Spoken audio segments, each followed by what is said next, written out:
Meet Abraham, a revolutionary thinker who bucked the trend of society's thinking long before it was popular. A man who put his life at risk, standing up to Nimrod, a ruthless and violent dictator who promoted himself as God. A deep and penetrating thinker who discovered God at the age of 3 and stood up to his idolatrous father with courage beyond his years. Quite the resume, is it not?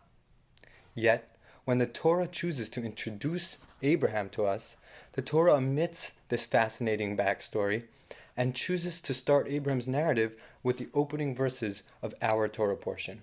Lech lecha, God's command to Abraham to leave his homeland and settle in the land that I will show you.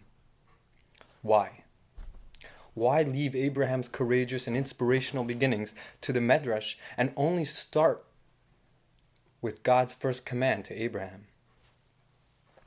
With this curious introduction, we learn what it is to be a Jew.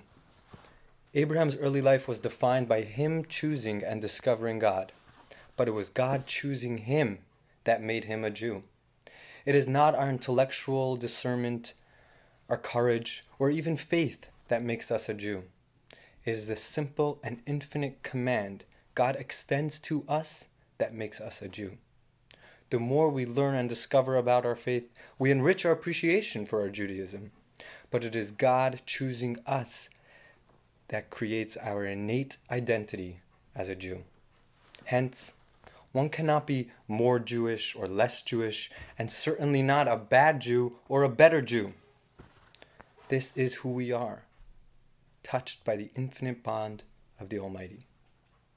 Our being a Jew is not founded by faith, nor inspired by intellect, or even ascertained by our observance, although those certainly help us to engage. It is our soul's connection with the divine, infinite, limitless, and unshakable, as only a godly bond can be. Let us be inspired by Abraham, the first Jew, and his astounding courage, faith, and commitment.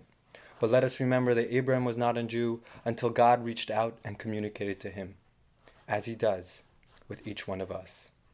As my dear brother once put it, a Jew is not a verb, it is a noun. It is who and what we are, the place of our soul. Shabbat Shalom.